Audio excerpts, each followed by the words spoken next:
MLA అయిన తర్వాత Bhimas Paradise తిరుపతికి రావాలని చెప్పి కోరగా నేను ఎమ్మెల్యే గారు ఏదో అర్జెంటుగా రమ్మంటా ఉన్నాడని చెప్పి నేను కార్ బుక్ చేసుకొని అక్కడికి వెళ్ళడం జరిగింది.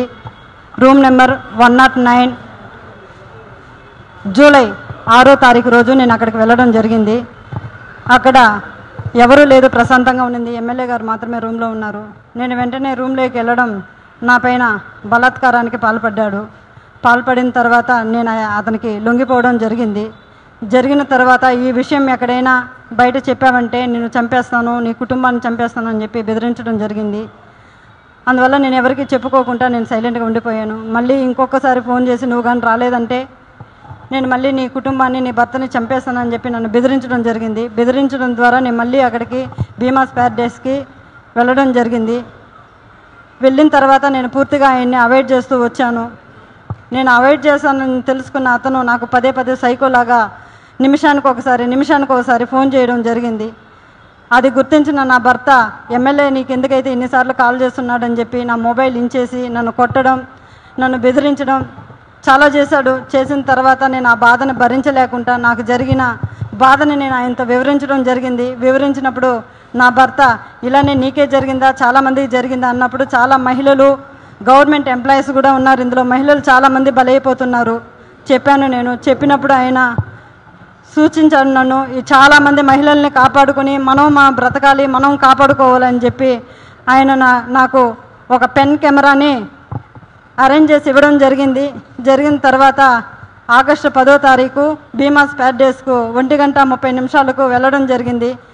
అక్కడ జరిగిన కామ క్రీడలను నేను రికార్డ్ చేసుకొని తీసుకొచ్చి నా భర్తకి ఇవ్వడం జరిగింది. అటు తర్వాత నేను మంగళగిరి పార్టీ ఆఫీస్ గారికి, పెద్దబాబు గారికి, చిన్నబాబు గారికి ఇద్దరికి నేను తెలియజేయడం జరిగింది. వాళ్ళ ద్వారా మాకు పిలుపు వస్తుందని ఇన్ని రోజులు వెయిట్ చేశాము.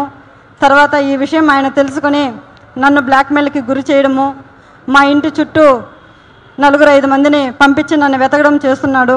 నాకు ప్రాణహాని ఉంది, ప్రాణ భయంతో నేను ఇక్కడికి రావడం జరిగింది. అంతేకాకుండా ఇలాంటి చీడ పురుగులు తెలుగుదేశం పార్టీలో ఉన్న రోజులు తెలుగుదేశం పార్టీకి మంచి పేరు రాదని చెప్పి బాబు గారికి తెలియజేస్తున్నాను. అయ్యా బాబుగారు, నేనేదో తెలుగుదేశం పార్టీని కించపరచాలని చెప్పి నేను ఇక్కడికి రాలేదు. అతని వల్ల నాకు ప్రాణహాని ఉంది, నన్ను నేను కాపాడుకోవాలని చెప్పి నేను ఇక్కడికి రావడం జరిగింది. ఇతన్ని కానీ మీరు వెంటనే సస్పెండ్ కానీ చేయలేదంటే నాలాంటి అమ్మాయిలు చాలామంది మహిళలు శీలాన్ని కోల్పోయి బయట రాలేకుండా కుంగిపోతూ ఉన్నారు. మీరు అది గుర్తించి అతన్ని వెంటనే సస్పెండ్ చేయాలని నేను మీకు కోరుకుంటున్నాను. అంతేగాక మీరు కానీ సస్పెండ్ చేయలేదు, నేను, నా భర్త, నా పిల్లలు ఆత్మహత్య చేసుకొని చనిపోతాము మంగళగిరి పార్టీ ఆఫీస్ ఎదురుగా అని చెప్పి నేను మిమ్మల్ని కోరుకుంటున్నాను. శరణ మహాప్రభు చంద్రబాబు నాయుడు గారు, మాకు మీరే దిక్కు శరణు బాబు అని కోరుకుంటున్నాను.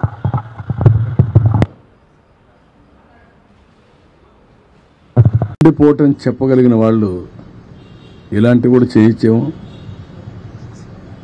వి కెనాట్ ఇది ఈరోజు రేపల్లి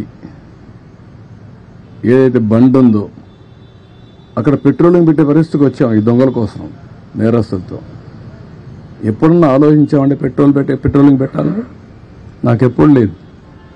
1-2 సార్లు పెట్రోలింగ్ ఎందుకు పెట్టానంటే నాగార్ సాగర్ లెఫ్ట్ మెయిన్ కెనాల్లో రైతులు నీళ్లు రానియకుండా ఉంటే సమైక్య ఆంధ్రప్రదేశ్లో ముఖ్యమంత్రిగా చివరి భూములకు నీళ్లు తేవడానికి పెట్రోలింగ్ పెట్టి డిఎస్పీని ఆర్డీఓని పెట్టి నీళ్లు తీసుకొచ్చాను. నౌ క్రిమినల్స్ ఎవరైనా కానీ బ్రీచెస్ చేస్తారేమో అనే భయంతో ఇప్పుడు పెట్రోలింగ్ పెట్టమని చెప్పాను నేను డీజీపీకి, ఇప్పుడు సిఎస్కి ఇద్దరికి. What is the fate? Amaravati ఎందుకు పనిగట్టుకొని మీరు ప్రచారం చేస్తున్నారు? మునిగిపోయిందని మీరు చూడండి. ఒక విష ప్రచారం వైఎస్ఆర్ కాంగ్రెస్ పార్టీ దానికి సంబంధించిన బ్లూ మీడియాలోనే స్టార్ట్ అవుతున్నాయి. ఇదే పని పెట్టుకున్నారు. ఇదే పని పెట్టుకొని ప్రతి ఒక్క దాన్ని విష ప్రచారం చేస్తూ మభ్యపెట్టే విధంగా చేసే పరిస్థితి వచ్చారు. కొన్ని ఇక్కడ ఇంకా ఎస్టాబ్లిష్ చేయలేదు కానీ అనుమానం వచ్చే పరిస్థితి కూడా వస్తుంది. కానీ ఎవరిని వదిలిపెట్టను, చాలా ఫర్మ్గా ఉంటాం.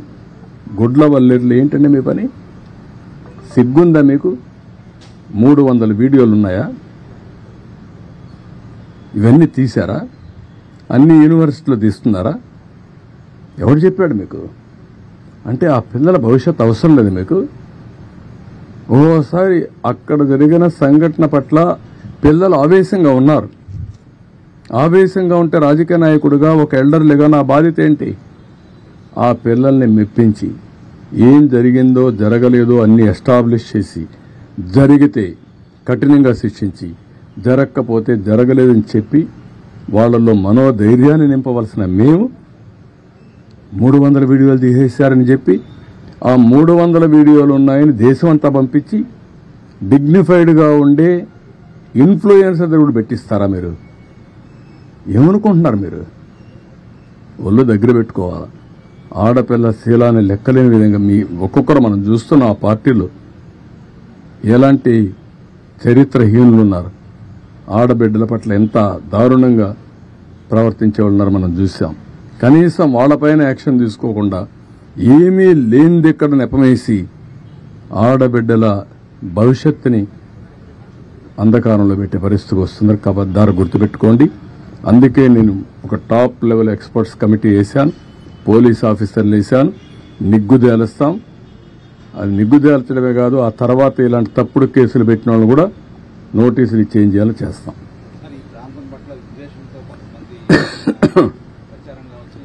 ఈ ప్రాంతం పట్లే కాదు, వాళ్ళ రాజకీయ భవిష్యత్తు కోసం అందుకే చెప్పాను.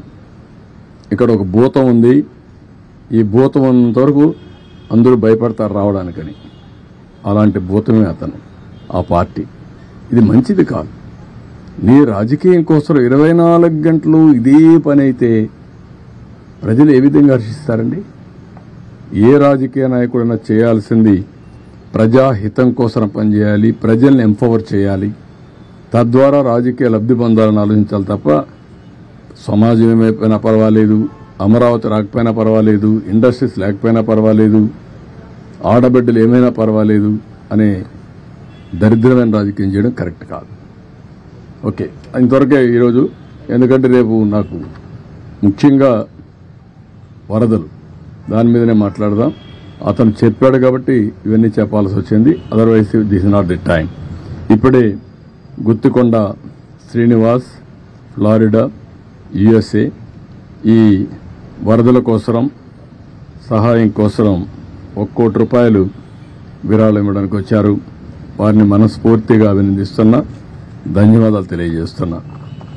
ఇప్పుడు నేను శ్రీనివాస్ గారిని ఒక ఆదర్శంగా తీసుకుని రాష్ట్రంలో, దేశంలో ఉండే ప్రతి ఒక్కరిని కోరుతున్నా, ఇది ఒక మంచి కాస్. ఇది ఇక్కడుండే వరద బాధితుల్ని పూర్తిగా ఆదుకోవాల్సిన అవసరం ఉంది.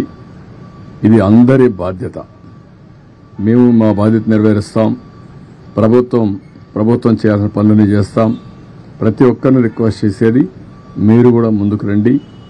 మీకు తోచిన విధంగా మీరు కూడా సహకరించి ఏ విధంగా ఈ వరద బాధితులను ఆదుకోగలుగుతామో ఆదుకునే దానికోసం ముందుకు రావాల్సిందిగా ప్రతి ఒక్కరికి విజ్ఞప్తి చేస్తున్నాం.